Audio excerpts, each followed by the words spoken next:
Can you hear me? That's good. Okay. Can you hear me? Yeah, I was like, I can remember to turn it on. That's good. Thank you, everybody, for coming for being tonight. I here. want to thank Matt for coming with us here tonight.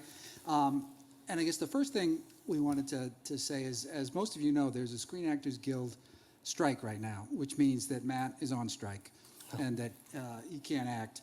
I mean, he can act. We know he's a good actor. I always act. I'm always acting. He can't go out for parts. So that means that he's not supposed to promote works that he made or talk about works that he was in. So we kind of have to stay away a little bit from talking about specific movies. We can talk about some people he's worked with and acting in general, and the strike, certainly. But I don't know if you want to talk a little bit about why that's important. If you all want to leave right now, it's totally cool. I'm totally fine with that. It's literally the most impressive part of my life. Yeah, you know, it's no. I mean, I certainly want to stand in solidarity with the Screen Actors Guild as well as the WGBA. You know, we're in the middle of a fight to really make sure that we kind of get our due in this world that is changing and has evolved certainly since the pandemic, and in terms of how we value artists in the film and television and creative space. And so, you know, part of that, I can't promote anything, can't talk about things, can't talk about films and TV shows I've been in, but luckily I've been in some other things, and if you want to have a beer with me later, I'm happy to share with you stories there, so it's fun. And so what is the strike about? What to you are the main issues that made the Screen Actors Guild go out on strike? I think, you know, times have changed a lot since, you know, the 80s and the 90s and the early aughts, where you had, you know, good pay and you had residuals, and you had a way that when you worked a part of a project that was successful, you could kind of benefit through the success of that project. And I think that a big part that has changed in the recent years with streamers and the adopting of all these multiple content creators, which is great from, you know, a creation standpoint, is that sort of equity. And I think that that's, to me, the really big part and the heart of the strike, is that you know, we love artists, we love writers, we love actors, we love creators, we love the folks that are behind the scenes, you know, in film productions. We're huge. We love the content that is being created. It's what, you know, it's reinforced year in year. And I think that it's just hasn't been equitable on how that is shared with the actors, the performers, and the writers especially. And so that, to me, is what it's about. Then there's things like AI and things where, you know, where the actual work itself is changing and needs some new guardrails. And I think that that's really what the union has represented for me. You know, I wouldn't be sitting here, I wouldn't be in some of my most favorite productions that I've done in film and television without the Screen Actors Guild Union. And I'm a big fan and really supportive of the leadership there. You know, Chris Kaiser and the negotiating team on the WGA, and Fran Drescher, and the president of SAG.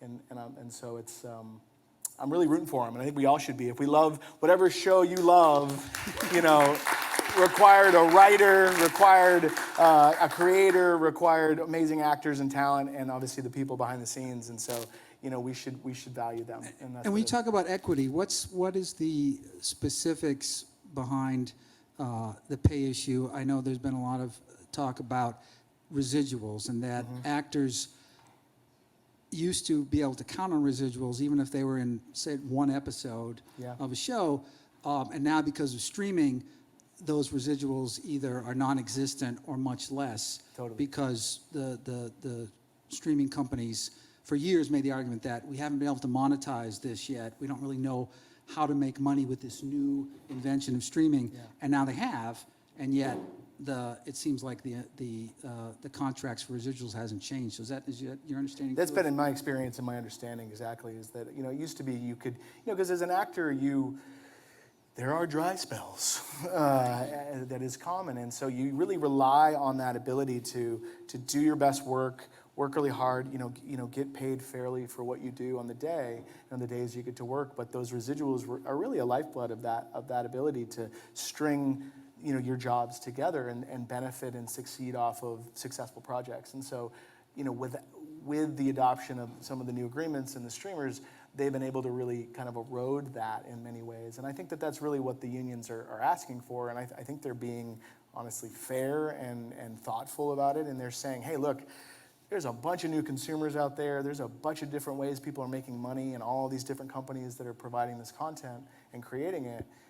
We used to get a piece of that. We should still continue to get a piece of that. And it's not for work that we don't earn, and I'm going to say this all night, but it's the same exact thing with the WGA and the writers, because they are even more suspect to some of these risks and things that could be marginalized. And you don't have amazing work without amazing writers. And I'm an actor who loves writers and loves to bring to life someone's creation, and I think that they go such hand in hand. And so, I'm a pretty optimistic guy. I'm hopeful. I'm really, really hopeful that the way people love content and storytelling these days, and all the amazing stories that are being told, I feel like the consumer will not let that get replaced by, computers. And I think that that they're in our corner and they're behind us on this. And I think eventually it will. It really, we'll win it out. And you mentioned AI and computers, and I wonder if you could talk about that from what you understand the AI issue to be, because I've read where there's an idea that if they captured your performance, then through AI they'd be able to just use your likeness and sort of regenerate characters. Is that one of the things that's being considered? Yeah, it seems to be my understanding. There's probably a million people that could fill volumes on their understanding greater than mine on this, but my understanding is that sort of slippery slope and the explosion that has happened kind of relatively so fast in its adoption and application, that sort of scan of likeness, talking about background actors to begin, performers, but you can pretty easily jump to future and other computer-generated work. And so it just kind of erodes that sort of human element, as well as with the writing side, that I think is what we love and maybe take for granted about some of our content that we love so much. And so I think it's pretty natural and normal to say, hey, we need to create some either rewards for if that happens, or we have to be able to sign off on it, or be a member of that conversation, versus it just being like, okay, Matt, thanks, see you later, never see you again, which is kind of terrifying. But. Do you worry at all about what not working means in terms of, I don't know, do you feel like you get rusty, or have you been doing other things? Have you been doing plays? No, I think most actors are used to not working for some period of time. So I'll speak for myself there, at least in my experience. I always think my current job is my last job, and so maybe that makes me work harder. So, but yeah, I think if you, as much as you can, taking classes, working with mentors, creating your own work if you can. I'm not really good at that. I really rely on other people to create good work so I can perform it, maybe one day. But yeah, I think you just have to be prepared and keep on your toes. Luckily, are you there's taking theater. classes? Luckily, you mentioned that you were taking. We were talking about it earlier. There's a wonderful improv class that's kind of sprung up in the last few months. An amazing comedian, Adam Grotman, that's done it. And that's like my favorite class to take, because improv terrifies me. And I think that it just makes me but it's the perfect medium to make you feel vulnerable, and where you don't have, the guidance of a script. You have to just make it up on the spot. And there's, flexing that muscle as an actor, especially in film and television, where you can oftentimes be put into a situation where you thought one thing and it was completely different. And so, and you don't, always have the opportunity to be like, can we just do that again? Or can we fail? You don't come back the next day. But so I love that kind of environment. So yeah, I think as much as humanly possible, being able to do that among the other challenges of life, right? And why don't we talk a little bit about how you got into acting? I know you grew up in Oxford, in not just in Oxford County, but the actual town of Oxford. Maine. And went to Oxford Hills High School. So how did you first get involved in acting? Did you in school plays or something like that? No, I didn't start acting till I was about 25. I was your classic Western Maine boy. I played baseball and basketball and football, and I was terrified of any concept of getting up on stage, and especially in front of my peers, to maybe look stupid or look vulnerable, or I would do like, I guess the only thing that my mom reminded me, I would do those like air band things at like homecoming rallies because I was on the football team, so it was usually like making fun of yourself. So maybe that was my early days, but I loved English and I loved writing and I loved storytelling through that medium, and I had a wonderful teacher, as those of us are lucky to have in life, Sally Jones, who's my high school English teacher, and she would do a section of her classes on Shakespeare and different playwrights, and we would then have to memorize and study and put on a play in front of the class, and that was my only experience, and I loved it. I absolutely loved it, but I just it just was in the back of my brain. I went back into my normal life. I went to college. I majored in finance as well as English, so I kept that part of my soul alive.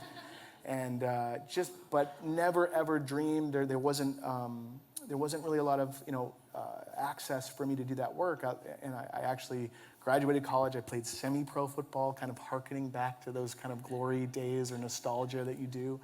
And I remember sitting in the parking lot of Key Bank, eating my lunch in my car, and listening to audiobooks. That's what I would do, and to still, because I would, to remember, something a little bit more passionate than banking, I guess. And I was just like, I gotta call my friend Sally and see what she's doing. And to this day, I don't know why. I think I was seeking a passion, or this can't be it, right?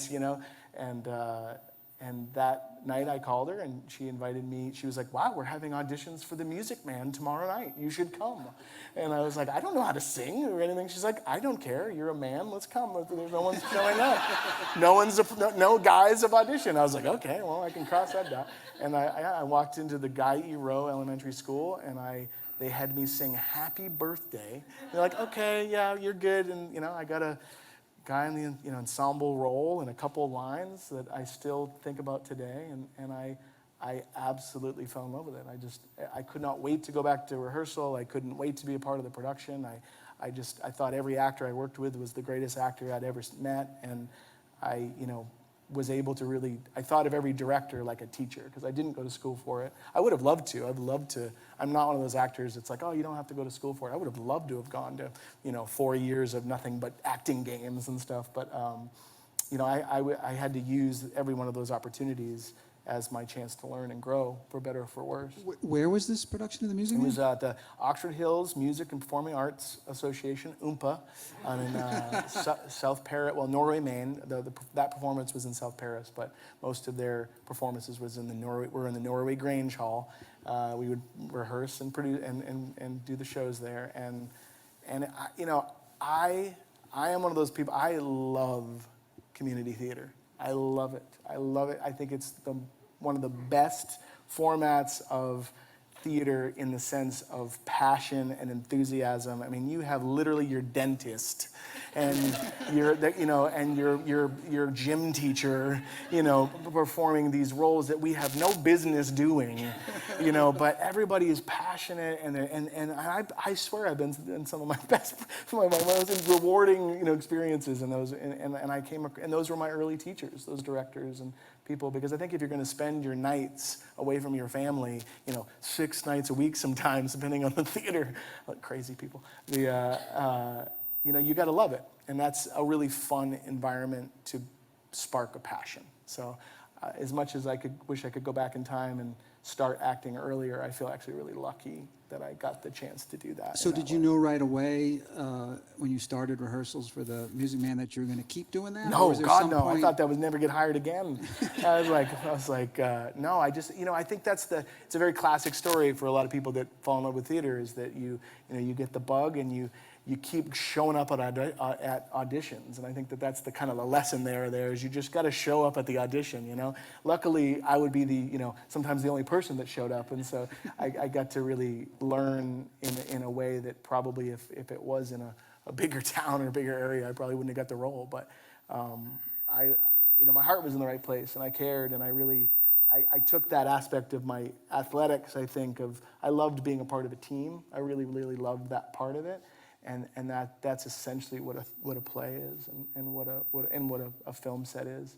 And so that's how I approach that work. And so, you know, you can get caught up and you witness that in, you know, of how many lines do you have and how big your part is, and you know, and I just never had that, and it was never built into me. I was literally just stoked to be there, and so that's something that I still think about no matter what. Was there a specific play or role where you felt like, okay, this is the turning point. This is I'm just going to keep doing this, or I'm good at this. I'm better at this than I thought. Or yeah, I don't think I'm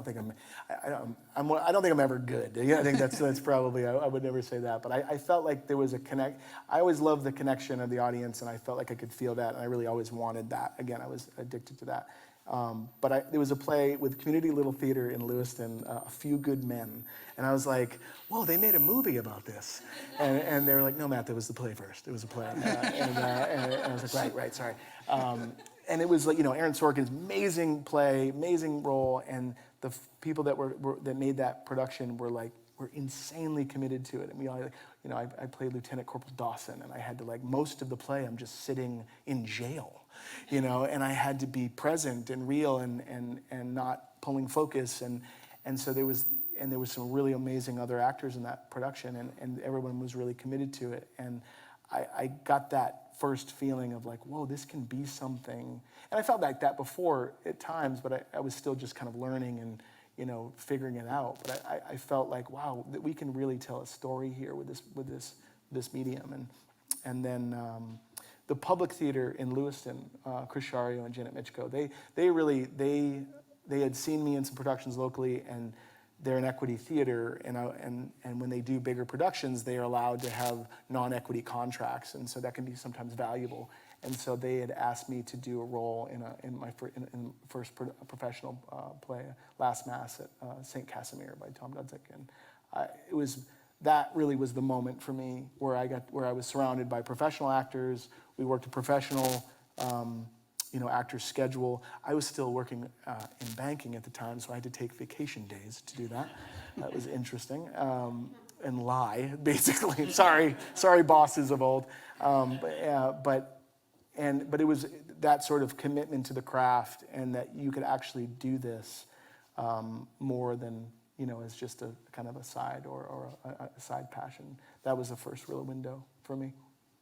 And do you have from all the places that you've performed in Maine, do you have a favorite theater? I don't know, or does that matter that much? I do. I mean, again, I'm going to say this again and again. I feel lucky anytime someone hires me, and so the theater I'm working in is always my favorite theater. But I've had some really special experiences actually at Space Gallery right down the street with, which is not your traditional theater space. It's more of a music performance space, art space, but working with one of my favorite directors and creators, Sean Mushaw.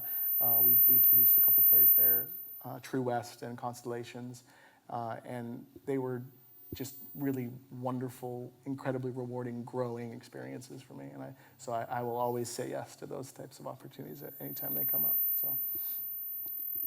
And so you, at some point, you sort of made a jump, I guess, to pursue TV and film work after doing theater in Maine. And so how did that happen? Was there a connection that was made because of somebody you knew in Maine, or somebody in Maine encouraged you to go to an audition somewhere?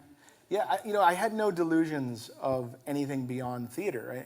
I would just, my dream, as I found more of a passion in this, I had a kind of a life. I had a mortgage, I had a family, I had a job, and I was just happy that I could be a part of it whenever I got to do it. And I was very lucky that I had a wife and partner and family that supported me and were encouraging of that. And that would be hard otherwise. So I'm incredibly grateful to have those folks that allowed me to kind of do it and to chase it.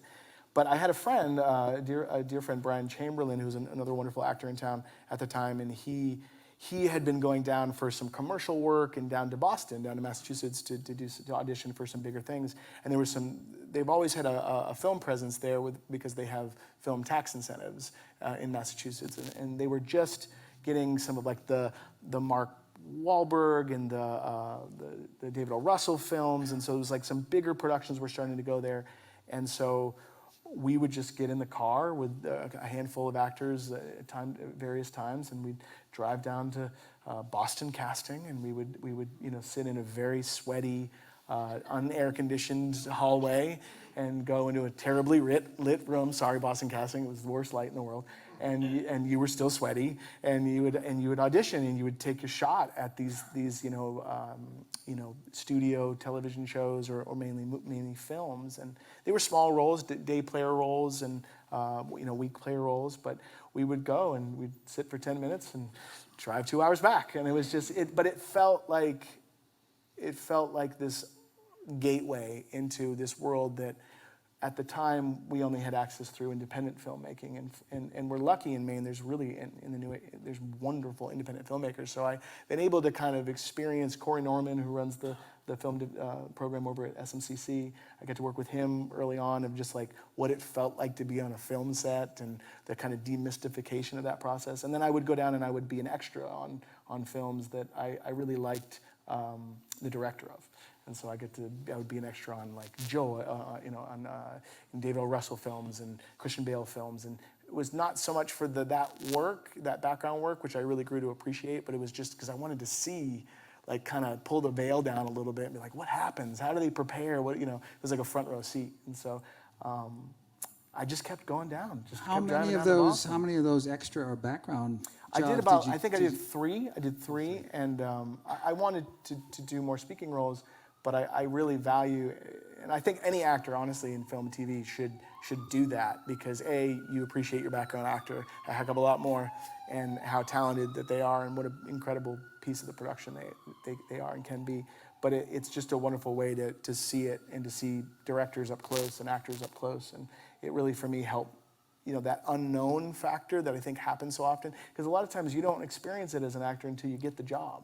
And you're not usually able, especially if it's a small, and the job you get, it's probably a small role, and so you're not able to be like, can we just talk about this character? No, do it, go, So you're the last person they're worried about, and so you kind of just have to show up and pretend like you've been on a million movie sets before, and so that was terrifying to me, and so I just felt like any chance I could get that sort of intel, I would, so.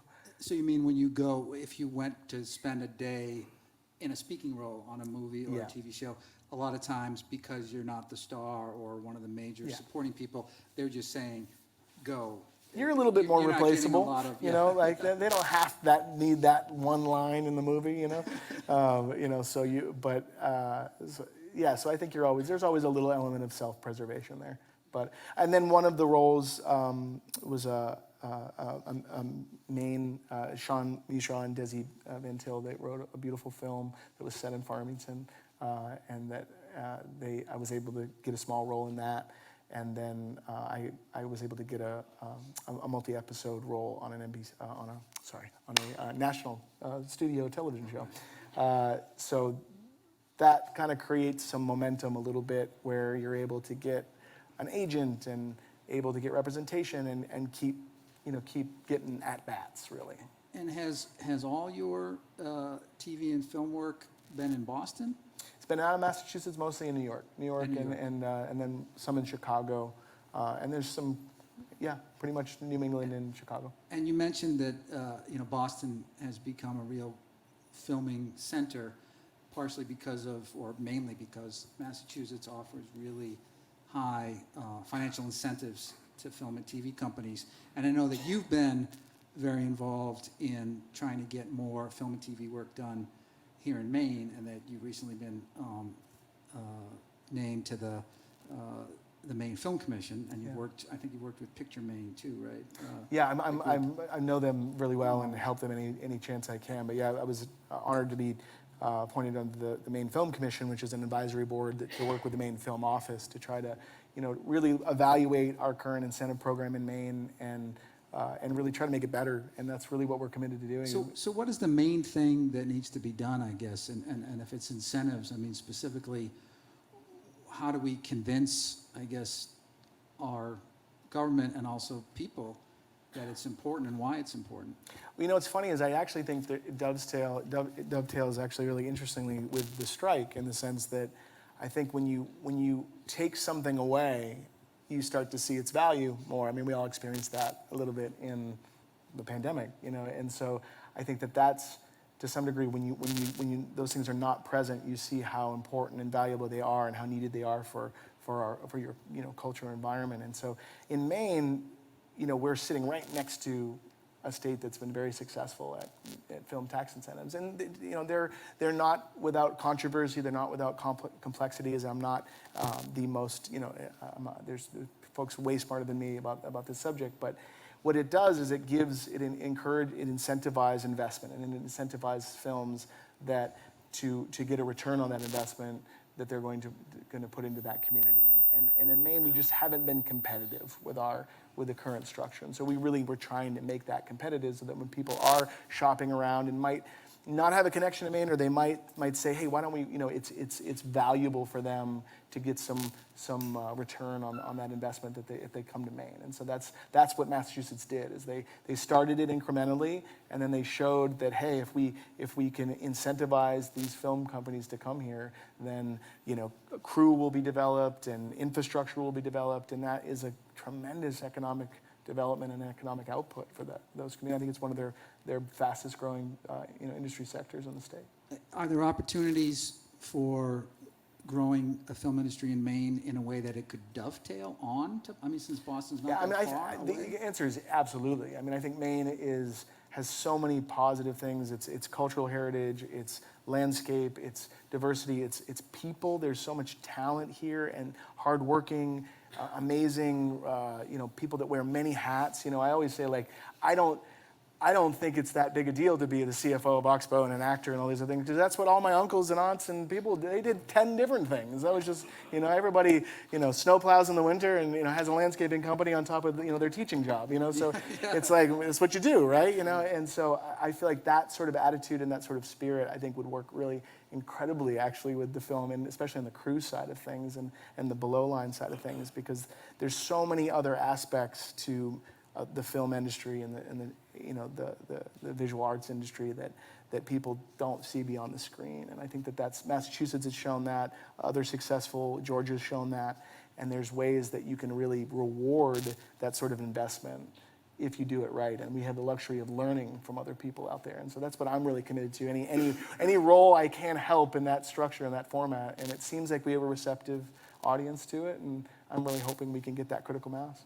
As I'm talking to you, I'm thinking, you just said you're probably not the smartest person when it comes to film incentives, but I'm thinking you're an actor, you've been on TV and films, you're a chief financial officer, and you're a banker. I think you probably have all the right qualities I know talk enough to about be film dangerous. incentives a little bit. I can fake it till I make it a Yeah, little bit. I think so. Yeah. Do you ever look, I know a lot of people on just a very basic level, right, when they say, how come there aren't more films made here in Maine, and they're looking at the beauty of the state, or so many stories that have been set here, and they get filmed somewhere else. They get filmed in Vancouver or someplace that, because of the incentives, but also because it vaguely looks like Maine to people in Iowa, probably.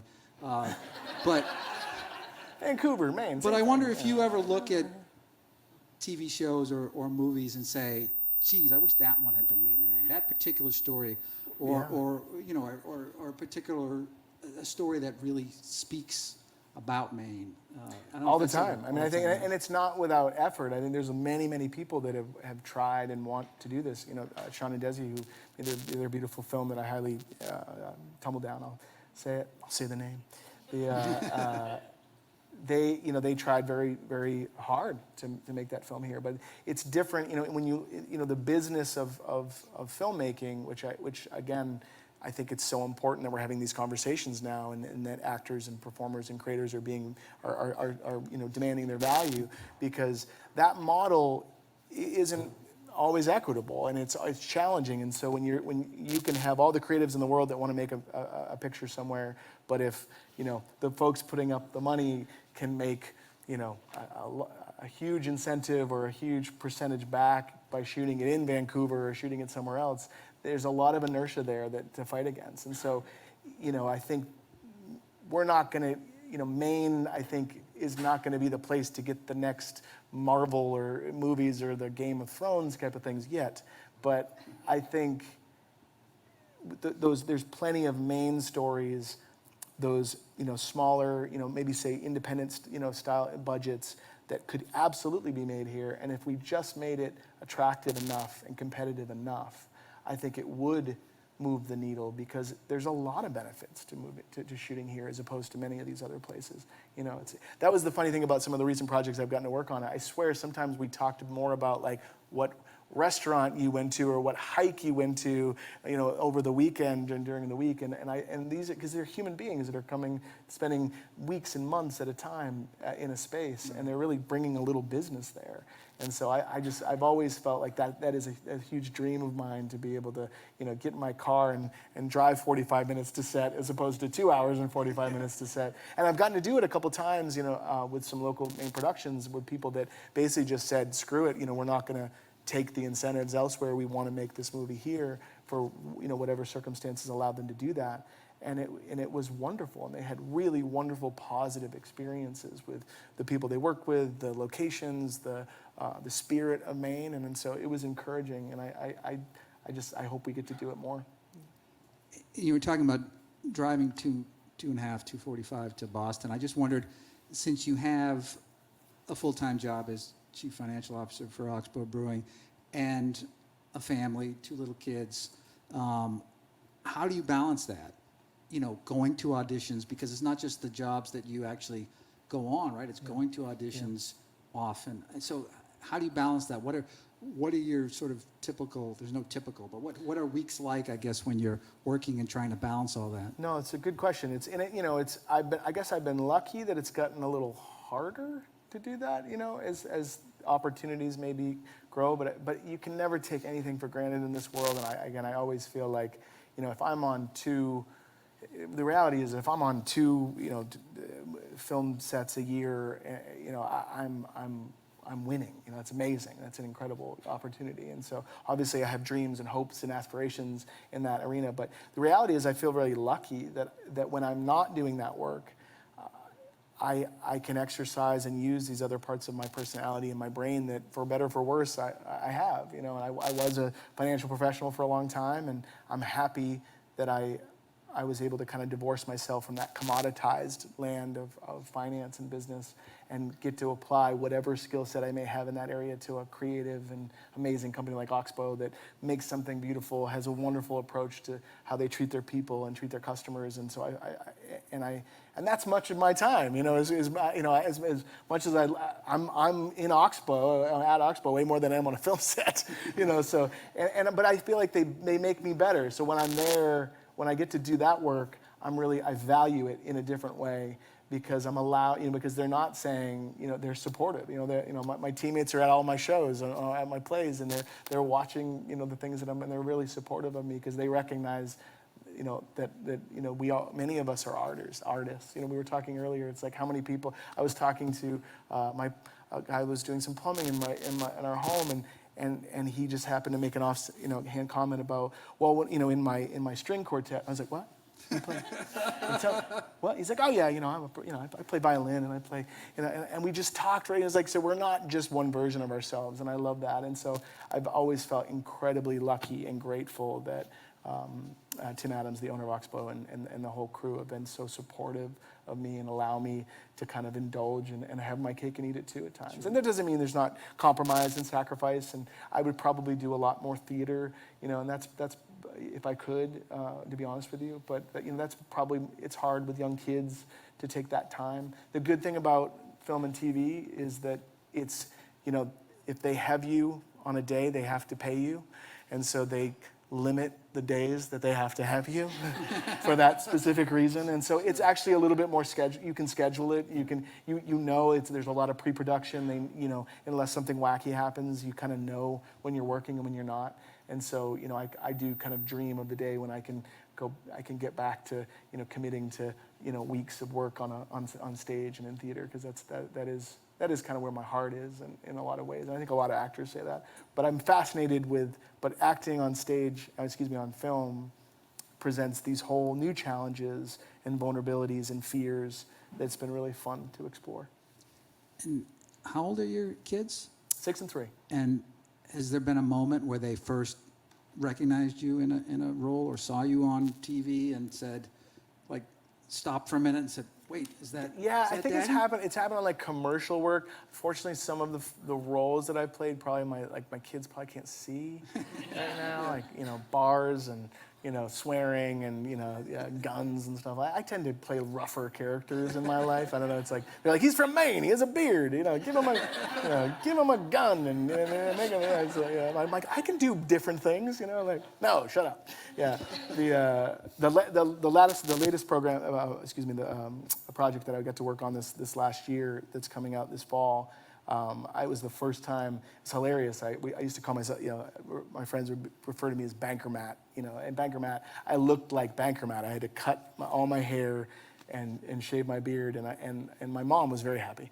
And my kids were like, they did not like Dad being an actor. They're like, no, we want the beard back. We want the hair. So I think they're almost like, whenever I talk about a role now, they're like, are you gonna have to cut your hair? I'm like, no, sweetie, no. But that was actually a funny story. I'll try to talk about it without being too, detailed. But I had another film that I had auditioned for. This is a classic actor thing in film and television where you get no opportunities forever, and then the phone rings like on the same day for two things that are competing. It's just classic thing. And so I had auditioned for a film and I auditioned for a television show, and I had gotten both, which never happens. But the film was delayed, and the production, the television show went on, and I had to cut my beard, shave my hair, and we asked for is it okay with this character? We thought it would work, it would still be okay. They're like, yeah, no, it's fine, you'll be good. And then I was like, I look really different without my beard and my hair. And so we took a picture, and they were like, you need to audition again. So I had to go back and audition the same role. Wow. As a clean-shaven person, and I did it and I had to do it that night, and I did it in my parents' bedroom with a sheet. It was actually we actually made it look like a self-taping area pretty well, and it was bizarre, and I was terrified, and I was probably sweating like crazy, but I still got it. And it was one of my favorite, so it was actually a wonderful thing to be like, Matt, my wife said, see Matt, you're not just your beard, because I was like, whew, okay, good, yeah. So that was a victory that was necessary after a long hiatus in working. So a lot of the job is auditioning, but when you do work on sets with other actors, I wondered if there's actors that have had an impact on you or that you've learned things from. Yeah. You talked about in theater, basically learning from everybody you worked with that sound like directors, but I wondered on film and TV specifically if you had a couple examples of times that you really were impacted, I guess, by other actors. Yeah, I think every opportunity you get, if you're observant and you're aware, you should grow every time. And I feel really lucky that I had those early experiences where I was so hungry and raw and sort of just green to the process when I first started in acting, both on stage and in film, where I was just trying to soak up as much as I could, because I was terrified. I didn't want to stink. I wanted to be good. I wanted to contribute. I wanted to be able to do it again. And so, early directors, early actors, I think any opportunity like that. But yeah, I've had the last couple of years getting to work with George Clooney was amazing. It was absolutely amazing. He's everything. He's everything you want him to be. He's not just a kind, beautiful, charismatic man, but he's incredibly smart, incredibly talented, and probably one of the best film directors, I think. I don't think he gets nearly enough credit. I think he gets a lot of credit, but he's so good in that, because he understands actors, he understands storytelling, and he knows exactly what he wants, but he doesn't do it in a way that's performative or a way that feels like he has to. He makes you feel very comfortable, and that it creates an environment that you can hopefully achieve your goal. And then probably going back to the improv class and stuff, I in a very small role I had in a bigger film, I got to work with Will Ferrell, and it was a very simple scene, day player scene, very, I was the straight man in the role in the scene, and again, going into it, probably incorrectly, don't screw up, big actors, everybody, don't be the guy that drops the ball. But I learned in that moment, just that one day of shooting, how effortlessly every opportunity was an opportunity to create something new, and how failure was almost like part of it. It's like, oh, that didn't work, okay, let's do it again, you know, and getting to improv in that environment and just this one little thing really demystified that sort of fear that I had of like, oh, you don't have to be perfect. You have to be prepared, but you don't have to be perfect. And that, you know, so I think what I always try to do is, because I'm usually, when I get an opportunity to do film and television, it's not a huge role. It's not a lead role. I've been lucky and I feel really grateful to get the opportunities that I have. But to me, that is a part of the job, is to take something away from every production, because I may never do it again. They may never let me do it again. And this is my chance to learn, and it is my chance to get better. And maybe someday when my kids are older, I'll go and, you know, take some acting classes or something and learn some things that way too. But unfortunately, these are the cards that I have. And so I'm going to take every opportunity I can, and whatever setting I'm in, theater, film, television, talking with you. And I'll just ask one last question before turning it over to the audience if they have any questions. But I just wondered if you'd thought about a dream role, like if there's any character, I don't know, in history, literature, other movies that you could play. Just, and again, not thinking about the logistics my age of, at this point now. Yeah, well, I was going to say, not thinking about the logistics of where it would be or who would hire you, but just like a dream role. I've always loved period pieces. I think both, like, you know, Shakespeare's always called to me. I have this wonderful Shakespearean roles I love to play. I love I love new playwrights. I love new stories that haven't been told yet, and I would love to tell some new stories that haven't been created yet. Selfishly, I'd love to do like some amazing brave-hearty, you know, western-y, you know, use this beard for real, you know, period piece, get dirty, wave some swords around, you know, like I can handle a stunt or two, so let's go. So yeah, so that would be that's probably like the 12-year-old boy in me that wants to do that. Sure. In my 42-year-old body. And the captain of the football team in you, right? Yeah. Oh God. Yeah. I hope I've repressed that guy as long as possible. But now I guess if there are any questions in the audience. If you have a question, just put up Strawberry your hand. has the mic. Thank you all for being here too. I really appreciate you. We're grateful.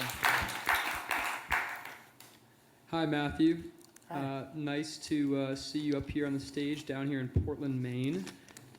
Just wanted to ask you if there was one moment or one thing in your journey that was really a catalyst for you to act in these larger films. What do you think that would be if you could put a name on it? Absolutely. Thank you. Yes. Thank you for being here. Thank you for your question. Yeah. To me, I would not be even close to a film set if it wasn't for, you know, just having friends and having folks that encourage that step to go into those audition rooms. And, you know, I have to give credit to my dear friend and collaborator, Sean Mushaw, who was always really encouraging. I had a dear friend as well, his name was Niles Ford, who was a dancer and performer. He worked in Portland a lot. He danced with Alvin Ailey and his own dance company, and he was a dear friend through my wife. And he was this person, this force that was living his life as a creative. And he had a million plates he was spinning, and he had a family and a business, but he was unabashedly, unapologetically in pursuit of his art and his passion. And so I always felt initially like, who am I? Well, I shouldn't be able to act. I should just have my regular job, and that's it. And he was so encouraging of, no, go for it. Who cares? Worst thing they say is no. They kick you out of the room, and that happened a lot.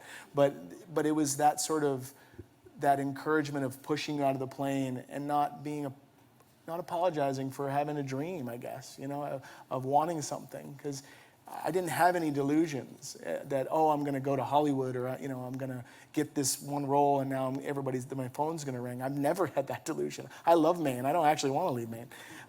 But I just want to keep doing it any chance I get. And so it's like having those people in my life that kind of reminded me of, I think, that truth that sometimes can get forgotten.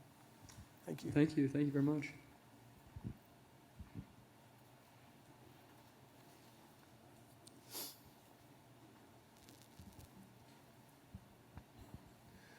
Hi, Matthew. Thanks for being here. My name's Nate. I'm an actor in the area. I was living down in Boston doing the acting for a couple years before the pandemic, and then I moved back to Maine. I grew up in Downeast, Maine, Awesome. and I've been here since 2020.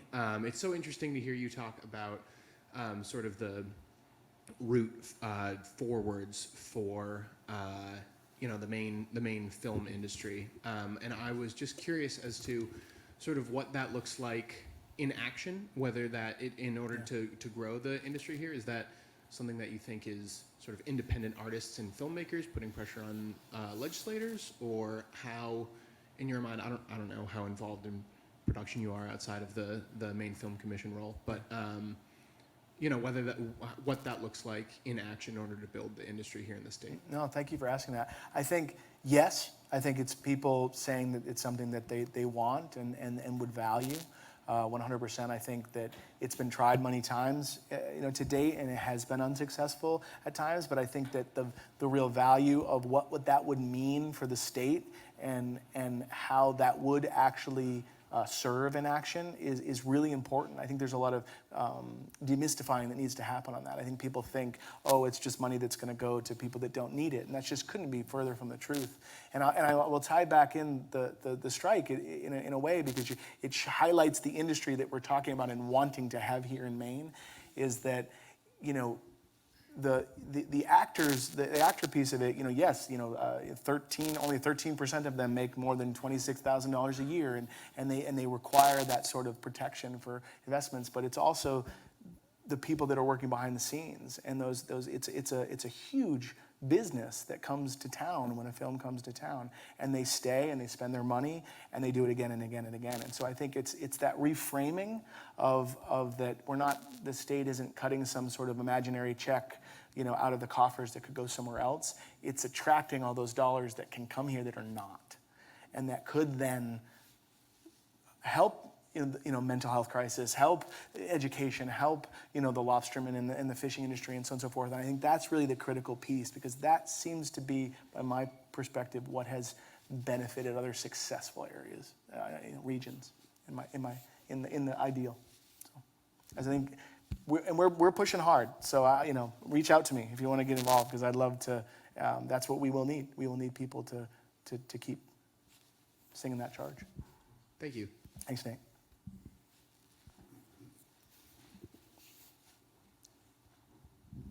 Hello. Hi. I'm a really huge film buff. I love the old movies, even the black and white, some of the silent films. I remember growing up, I'd be watching a movie, and my mother would come into the room like, oh, she's dead. Oh, he's been dead for years. I'm like, Mom, just let me enjoy the movie. Anyway, I noticed, I was thinking back about On Golden Pond was not filmed in Maine. Mm-hmm. Then you have the most prolific and most famous writer in the whole wide world living in Maine, Stephen King. He can't even get a film done here. So, this goes back really for a long, long time. So keep up. I really hope that you can. Well, this is the positive thing that I love hearing, is that I think that everybody that's been committed to this cause for some time is that when you talk to people, they're like, yeah, why not? Why isn't it happening? And so I think it really is at that legislative level, and that sort of connecting the dots to making it something that is seen as its value, that really is there. Because I personally think that if Maine had a competitive film incentive, that it would be one of the the most popular places to make films, because everybody loves being in Maine. It's a great place, and there's great people, and there's I can get, but it's hard. It's hard. It's difficult when the systems of filmmaking, the inertia is too great when you're telling somebody, hey, come to Maine and make a film, but you need to take millions of dollars less. The financiers don't like that. They just don't, and that's the nature of sadly, maybe, making films and how that way is. So we need to make that conversation a little bit more feasible, and then how does Maine get rewarded when that does happen? And there's a lot of methodologies and ways we can do that, and we're working really hard to do it. So fingers crossed. We'll keep working. Thank you. Hi, Matt. My name's Pete. I'm a member of IATSE Local 114. Yeah. Last month, I went to Boston, stood with your brothers and sisters on the strike line. Thank you for in the doing it. Commons. So we're with you, 100%. With you. If you had a chance to direct or design a production, screen or stage, what would it be? You know, I'm going to dodge this question like crazy because, thank you. You know, anybody that's been on a film set, you know, if you didn't before you were on that film set understand the value and the talent and the commitment and passion of all the members in your union and the people that truly make these films happen. You know, I always think of films as like a miracle whenever they actually happen. You're like, how did that actually, you know, but it's a tapestry and everybody and all the below line and all the technical side, it's like, it doesn't happen without them. So I'm grateful that you're in the woods with us. We make fighting. other people look good. No, but it's such, that's why I love the team aspect of it. It's such a team sport, way more than anything. But you know, it's funny, I'm probably just terrified of directing and creating. I probably, you know, I feel like acting is hard enough for me, at least. So I really love getting to tell the stories, and I love directors, and I love writers. And so for me, I'm gonna just try to, it's like I'm a skier. I don't know, I don't want to hurt myself snowboarding, you know, so that's kind of how I think about it, you know, so no, you know, maybe someday, but yeah, there's so many good writers and so many good directors I'd love to work with first, I guess, before I fail at my sad attempt. That's some confidence for you there, kids. Hello, I really appreciate you sharing this evening, and I'm glad I came, even if you say no to this question. But I'm wondering, are we going to see any acting tonight? Maybe a little improv? No, I don't want to sit you guys through all that. That would be terrible. But I will say, my good friend Adam Grotman has an awesome improv class on Tuesdays in downtown Portland. It's a good gig. You know, improv is one of the best. Just what you did right there, you made me terrified. You made me flop sweat. And that was my goal. And thank you. That was very good. You got to come to improv class, man. That sort You of. said you like to flex that muscle. It's so important because, you know, I can't tell you how many times that can happen, and where you're kind of, you know, that one part of your brain's like, just play it safe, you know, just say the line, you know, don't screw up. But the best choices sometimes are when you just, you know, wing it and you make little mistakes, and you know, and so it's such a good muscle to flex and to have that, to take that shot. You know, I think about acting. It's funny. When I was a kid, my brother and I, we used to love sending out. We collected baseball cards. It's a short story. I'll try to make short. We would get this magazine was called Beckett, and it would tell you the values of your baseball cards. And we would say our $14 baseball collection, and it had on the back though, it had in the back of the page, it had the addresses to all the sports teams, and so we would spend hours writing handwritten letters and sending cards to our favorite baseball players. Some really famous and really good. Some were just like the shortstop for the Mets that we thought was cool or had a cool name. And we would send all these, and I'll never forget that, and I'll never forget that time in my childhood, because it gave me this, it harvested and grew hope for me, that we would go, I was so excited to go to the mailbox, because it would, like, maybe a Larry Bird autograph would be in there, and they would be. And I think about that in acting in terms of making choices, and I think about that as like going out for things, that this sort of sense, there's a lot of reasons to feel like bad as an actor. Like, you know, you go a long ways sometimes hearing no, not getting the role, and then getting cut out of something, you know, a million things that are outside of your control. But I always think back to those days of, like, you just gotta send the card out, you know, and you gotta make the choice on stage. You gotta listen and observe, and you gotta go for it. And I love that, and especially now with kids, we were talking about this, Ray. You know, I may never get hired again. You know, I may never do another film, another TV role, another stage role again. But I feel like I at least want my kids to see me going after something that I love and I'm passionate about, and it's a dream. And I think just that act alone is worth it. And so I always love to remind myself of that kind of, you know, walk to the mailbox every day. So I have no idea how that connects with improv, but I made it work. Okay. Appreciate you. I think we can take this one last question over in the corner, and then we'll wrap it right up. First of all, it was really interesting to hear you speak, so thank you for being Thank you here. for being here. We live, my name's Sam, this is my wife Lucy, we live in Portland, but we have a camp in Norway, and so we go down Main Street Oh, nice. there, Awesome.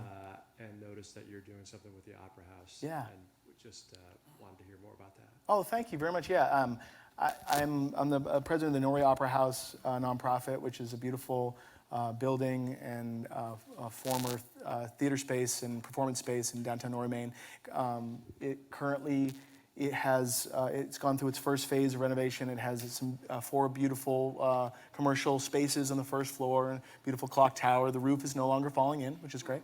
But we have been, for the last few years, really earnestly trying to raise funds to reopen the space in the next phase and be able to have performances, limited engagements depending on how much we raise and in terms of fire code and number of seats and so on and so forth. But we were just really lucky to be, I'm going to say awarded, but it's with strings attached because the government has to sign off on it first, which I have no idea. So my fingers and toes are still crossed, let's say that. But we were chosen with some congressional direct spending and earmark dollars with Susan Collins and Senator King in this latest round to start that work in earnest and put some of our plans to work. So nothing is certain. It could completely go away and we'll be back to square one, which we'll keep fighting for. But that's our hope, is that we can bring that space back and have performances and theater and music and community events, and it'll be an open community space. It was a working class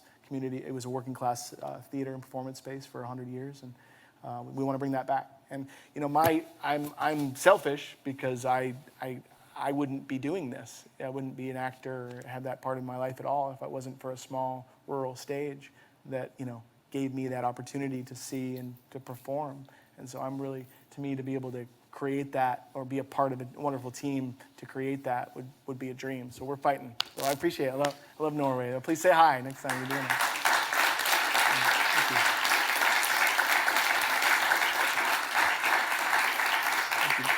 And I will say, you know, I'm going to give one more shout out to my brethren in SAG and WGA. If you have the time and the ability to look into it and, you know, support the strike, or, you know, walk with some folks in a picket line, or support the strike funds, I think it's a really helpful thing, because I think consumers of the beautiful art that we try to create is what's gonna really help out there. And so thank you for letting me talk and be with you all tonight and be very vague on my answers. So thank you. Thank you.